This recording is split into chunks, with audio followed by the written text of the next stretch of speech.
Jesucristo es roca, es camino y es paz, acá firme del alma que no fallará.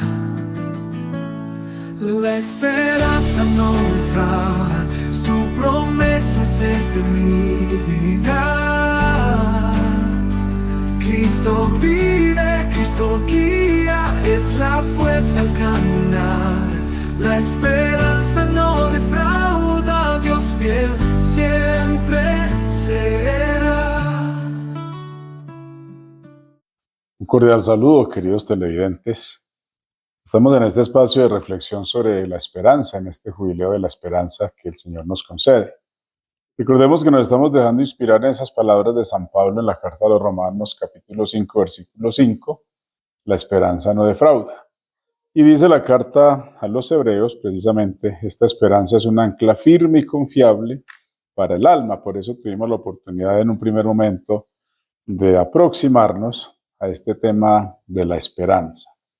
Hoy quiero invitarlos a que nos detengamos un poco en nuestra sociedad, una sociedad necesitada siempre de la esperanza, y por eso se insiste que todos los rasgos que muchos estudiosos, sociólogos y analistas han concluido analizando al hombre de hoy, pues parecen que definen el perfil del hombre contemporáneo es a la vez el más preocupante, es la pérdida de la esperanza y el vaciamiento de una vida que trae consigo.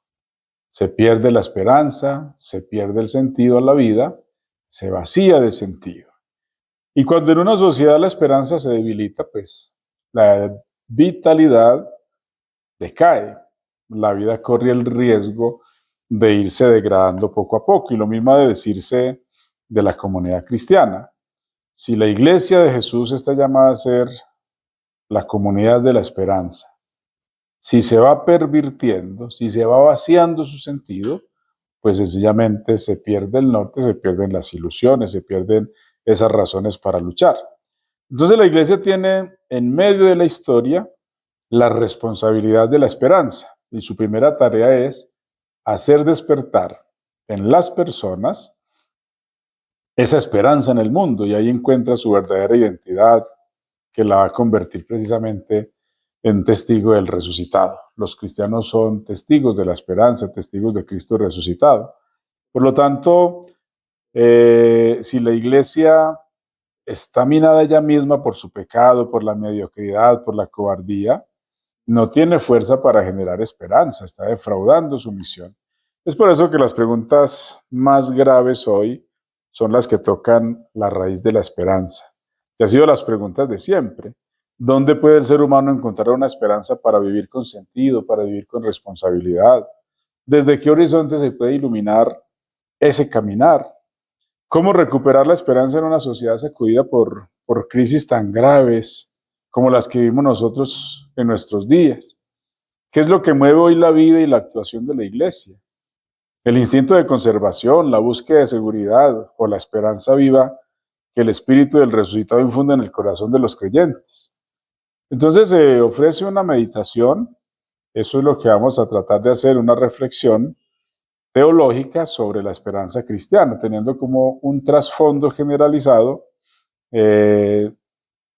esa esperanza, esa crisis de confianza que sacude hoy a la sociedad y que por lo tanto pues se refleja también en la comunidad cristiana, en la comunidad eclesial y en los que nos decimos cristianos. Por eso hay que hacer eco de unas palabras del Señor en Jeremías 31, capítulo 17, hay esperanza para tu futuro. O también la afirmación de San Pablo en la primera Timoteo, capítulo 1, versículo 1, una reafirmación de la fe cristiana. Cristo Jesús es nuestra esperanza. Y como va a insistir el mismo apóstol en ese capítulo 5 de la carta a los Romanos, la esperanza no defrauda. O el mismo apóstol lo insiste en la segunda carta a Timoteo, yo sé muy bien en quién he puesto mi confianza y estoy seguro que no me va a defraudar. Por esta razón, entonces, la sociedad cristiana a lo largo de la historia ha sufrido algunas desviaciones. A veces se convirtió en una simple espera pasiva. La esperanza de un cielo más allá de la historia sirvió también como refugio, compensación de esa historias de dolor, de sufrimiento, de sacrificios, frustraciones, injusticias, fracasos. Una visión crecientemente pesimista, porque nosotros podemos tener visión optimista de la historia, una visión pesimista de la misma. Y esta visión pesimista de las realidades terrenas y de la historia, pues indujo a muchos cristianos a colocar su esperanza más allá de esta historia y a refugiarse en las promesas de una felicidad celestial. De hecho, de esto van a acusar mucho a la iglesia. El marxismo, por ejemplo, va a decir que la iglesia ilusiona con un más allá que no existe y se olvidan de vivir el más acá que existe. Es una crítica dura que hace el marxismo, la ideología marxista, que va a ser fundamento también de lo que es el comunismo. Y entonces por eso aparece el desprecio, la desafección, el desinterés por las realidades temporales, y no hay más que un paso. Si se pierde, de hecho, este punto de referencia, si simplemente se piensa en ese más allá y se nos olvida que el más allá tiene sentido si lo construimos desde aquí, entonces se va a caer en una especie de desinterés. Y llegado a este punto, es cuando la esperanza cristiana acaba siendo una esperanza descomprometida, una esperanza alienante, de tal manera que la dejación de las de las responsabilidades, de esos compromisos temporales, terminó por desacreditar a la esperanza cristiana y a sus portadores. Y ese descrédito dio lugar a la crítica más fuerte que han padecido la esperanza cristiana y el cristianismo en general. Baste recordar, ya mencionaba el marxismo, pero en la historia aparecen los llamados maestros de la sospecha. La crítica marxista que hace de la religión quizás significaba la cota más alta de esa denuncia contra la esperanza cristiana o contra la falsificación de la esperanza cristiana. El marxismo acusaba a la religión de ser el opio del pueblo, el opio que adormece la conciencia de la gente, y hace parte de los profetas de la sospecha que junto con otros tres, Nietzsche, Feuerbach y Freud, pues atacan directamente lo que es nuestra fe, nuestra religión cristiana. Y la filosofía moderna entonces ha supuesto un auténtico shock para esta cosmovisión que acabamos de señalar y ha obligado a la teología cristiana a repensarse. Nosotros desde nuestra fe y este jubileo de la esperanza nos ha llevado precisamente a que revisemos las raíces de la esperanza, en dónde está puesta nuestra esperanza. La teología cristiana tiene que repensarse a sí misma y por eso es importante, es urgente recuperar la dimensión temporal, la dimensión histórica de la esperanza cristiana. La esperanza no defrauda, su promesa es eternidad. Cristo vive, Cristo guía, es la fuerza al caminar. Tenemos entonces una sociedad en crisis. En el final del siglo XX, los católicos fuimos conscientes de que nos tocó enfrentarnos a una situación crítica a final del siglo XX, comienzos de este siglo XXI. Y los síntomas son numerosos, los síntomas se van percibiendo a veces con mucha inquietud. Por eso se dice que la crisis actual no puede ser sobrevalorada. En el centro mismo de las dificultades, el desafío de la fe es recogido por muchos creyentes que hallan en el Evangelio unas razones para creer. Hay que buscar esas razones para creer y para enfrentarse a las dificultades de la vida, para asumir sus responsabilidades en la sociedad. En el año de la fe, que se celebró precisamente en nuestra iglesia con el Papa Francisco, se invitaba para que nosotros redescubriéramos la fe. Y por esta razón no podemos pasar por alto los preocupantes índices relativos al descenso de la práctica religiosa, la pérdida de una cierta memoria cristiana, las dificultades del relevo. Entonces, hay una pérdida, se va cayendo la indiferencia, hay muchos que van creciendo o rechazando sus raíces cristianas, hay personas que van sacando de todo lugar, bien sea las instituciones, de sus mismas familias, cualquier signo religioso, y lo que está pasando en la famosa cultura occidental, donde se quieren abolir cualquier símbolo religioso sencillamente porque hay una especie de cansancio y es necesario redescubrirlo. Entonces están en juego el lugar y el porvenir mismo de la fe en nuestra sociedad, pero la conciencia de la abundancia de las dificultades no siempre es buena consejera. Puede fomentarse el resentimiento tanto hacia la iglesia como hacia la sociedad civil. Encontramos sociedades, generaciones que desconocen todo tipo de autoridad, que desconociendo la historia, pues cometen grandes abusos con la misma historia. Pero también se puede suscitar un insano sentimiento de culpabilidad con el riesgo permanente de engendrar sospechas y hasta acusaciones que los miembros de la iglesia pueden emplear como un arma arrojadiza unos contra otros en función de las diferentes sensibilidades y tradiciones espirituales que constituyen sus puntos de referencia. Entonces, por eso se llamaban los profetas de la sospecha, porque hacen tambalear, hacen titubear la misma fe. Entonces empiezan a sospecharse de todo. Y la situación crítica en que nos encontramos nos impulsa, por el contrario, a ir a las fuentes de nuestra fe, a hacernos discípulos, a hacernos testigos de Jesucristo de una forma más decidida, de una forma más radical. Es necesario ir a las fuentes. Esa fue la gran conclusión e invitación que en 1963 hacía el Concilio Vaticano II, cuando decía hay que volver a las fuentes, la fuente del Evangelio, la fuente del magisterio, la tradición, beber de la fuente de la palabra de Dios para poder llenarnos de aquellos elementos que hemos perdido, redescubrir nuestra identidad cristiana. Y hay que insistir que cuando la esperanza es débil, existe el peligro de sustituirla por ideologías o por expectativas humanas que en realidad no son objeto de la promesa.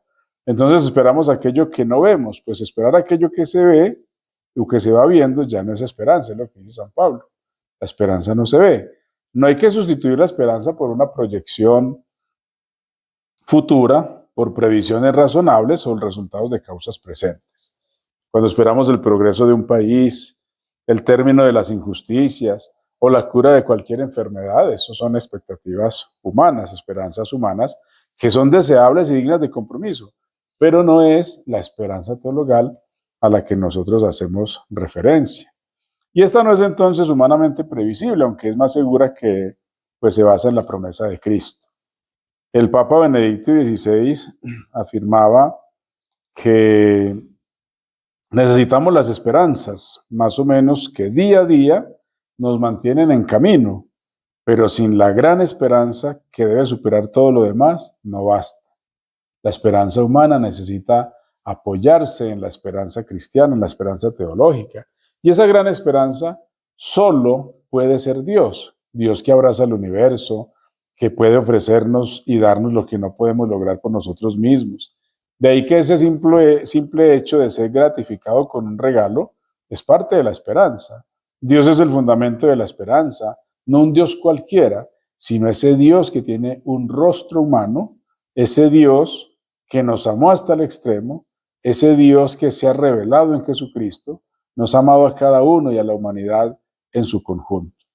Por eso nosotros podemos decir que son muchos los rasgos sombríos que caracterizan el momento actual, pero probablemente la constatación más grave es precisamente que nuestra sociedad vive una crisis de esperanza.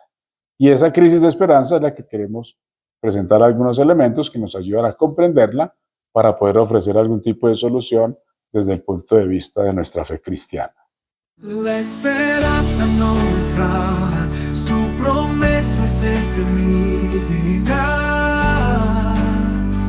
Cristo vive, Cristo guía, es la fuerza al caminar.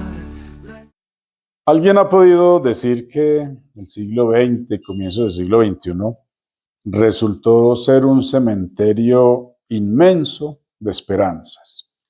Entonces vamos a mirar esa crisis de la sociedad con algunos elementos característicos. Un primer elemento es la desmitificación del progreso.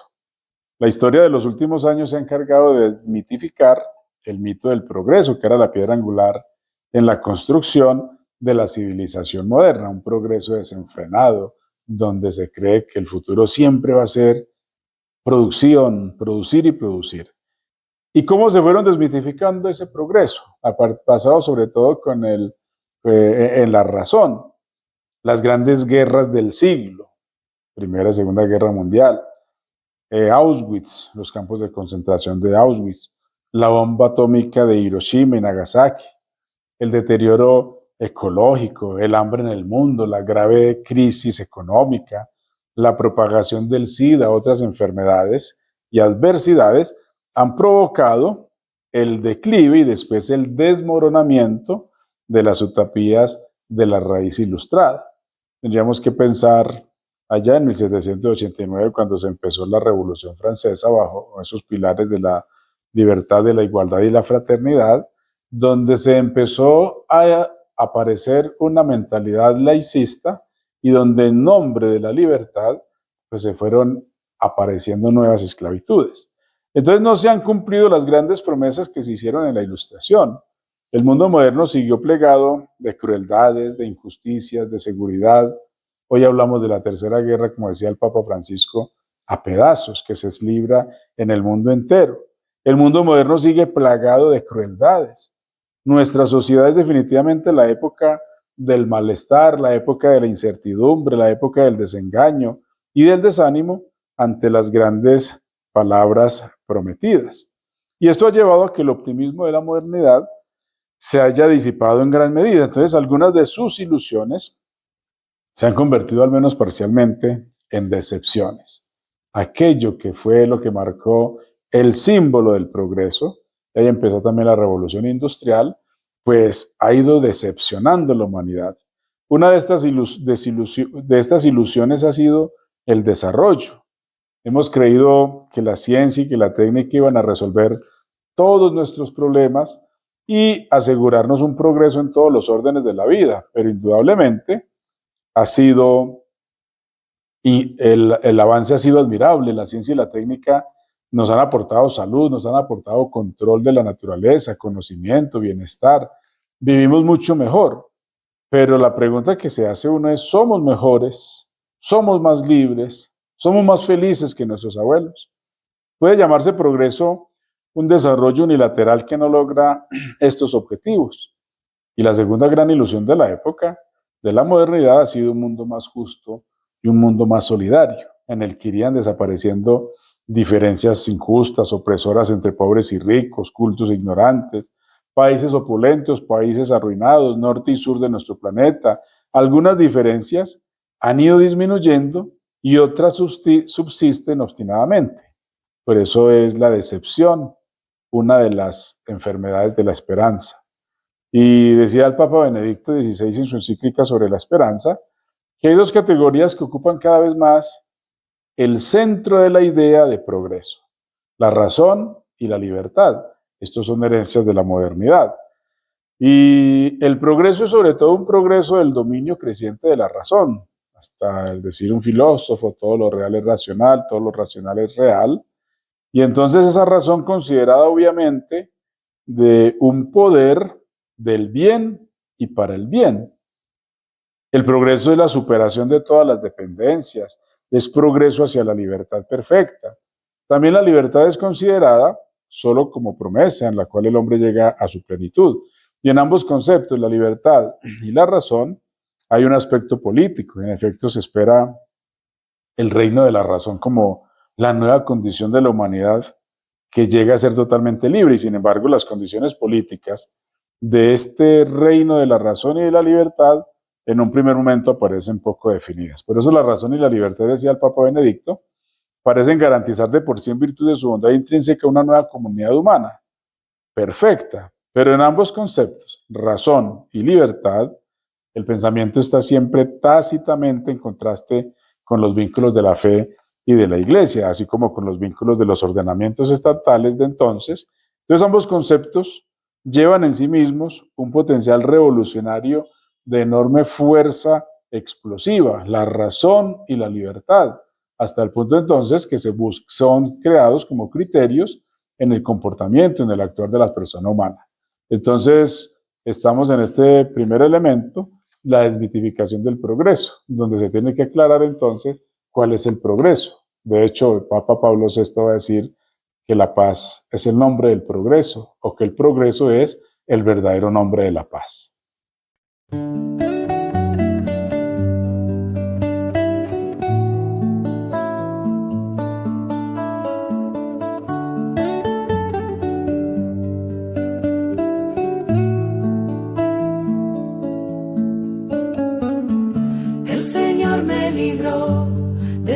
todas mis ansias.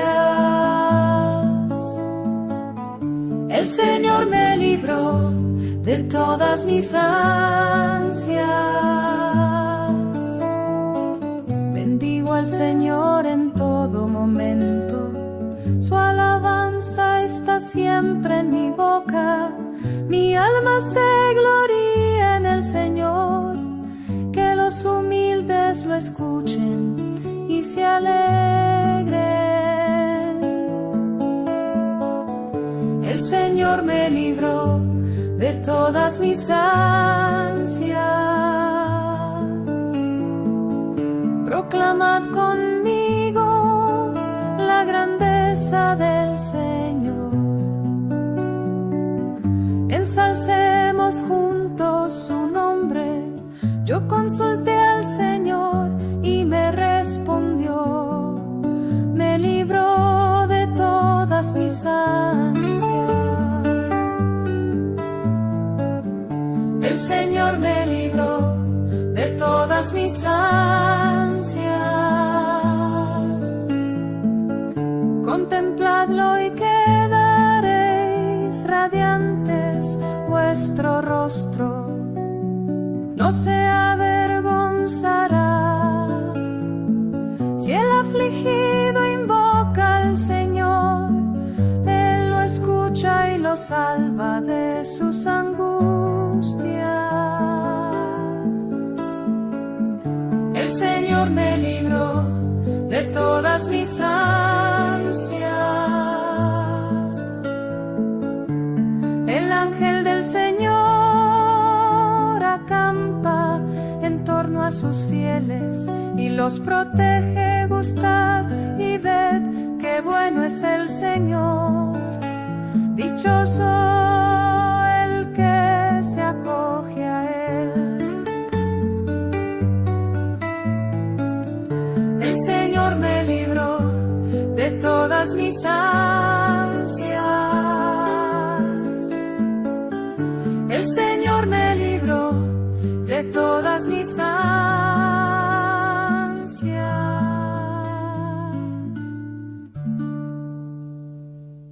Una segunda caracterización de esta crisis de esperanza en la que vive nuestra sociedad es el fin de la historia, que es uno de los grandes temas de esta etapa de la historia denominada también la posmodernidad. Y entonces, si el progreso ha resultado ser un espejismo, una ilusión, no habrá que decir también que la historia se ha evaporado.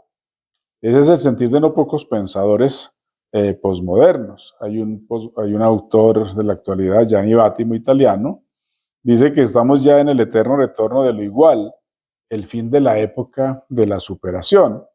Y entonces la historia ha dejado de ser real, dirá otro autor, y es una ilusión pensar que estamos haciendo historia.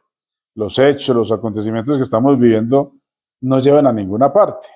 La caída de los sistemas socialistas ha venido, por otra parte, a reforzar la sensación de que todo está ya decidido. Y cualquier modelo de sociedad parece derivar tarde o temprano hacia el sistema capitalista o neocapitalista y liberal. No hay más. Ahí termina la historia. Es como una sucesión continuada, una repetición continua, cíclica, de una serie de sistemas que sabemos que no han funcionado. Entonces, los expertos identifican en nuestra conciencia colectiva 4 grandes amenazas que desencadenan una no desdeñable tasa de temor y de miedo. Una es la amenaza nuclear, que no ha desaparecido con la distensión entre los bloques de antaño, aunque sí parece haberse atenuado en la conciencia subjetiva de muchos de nuestros contemporáneos. Es innegable que la humanidad tiene hoy medios técnicos para aniquilarse a sí misma. Entonces las potencias se han preocupado de construir una carrera armamentista. No es tan absoluto a salvo de esta posibilidad. Siempre se habla pues del gran temor de la bomba atómica, era esa, la destrucción de la humanidad. Aparecen los arsenales atómicos destructivos que están al alcance de varios países, y un error técnico, un conflicto extremo, una locura puede activarlos y generar la catástrofe. Otra amenaza es la amenaza ecológica. El planeta Tierra está siendo expoliado irresponsablemente. el aumento de la población en ciertas regiones del globo terráqueo, la ambición económica de sus explotadores, el consumismo generalizado del llamado primer mundo, van reduciendo sensiblemente nuestras reservas, las materias primas, parques naturales, fuentes de energía, la crisis del calentamiento global que todos nosotros conocemos, la contaminación de la atmósfera, de las aguas. Todo esto va convirtiendo paso a paso la Tierra en un vertedero de desperdicios, de desechos. Las graves alteraciones climáticas son, según muchos expertos, un aviso de la naturaleza. Deberíamos preguntarnos con mayor apremio qué mundo vamos a dejar a las generaciones del futuro. Otra es actualmente la amenaza terrorista. Nosotros la hemos conocido bien de cerca, el terrorismo en nuestra patria, en el mundo. Hoy se ha convertido en un problema mundial. Grupos poderosos de tendencia islamista que están sembrando en Occidente un miedo creciente, viejas injusticias, fanatismos recrudecidos han provocado un riesgo real que se ha materializado en terribles atentados y que ha despertado la alerta y la alarma en los países prósperos del primer mundo. Pero también tenemos una nueva amenaza y es una amenaza para nuestra seguridad, la oleada migratoria, un nuevo fenómeno a nivel mundial.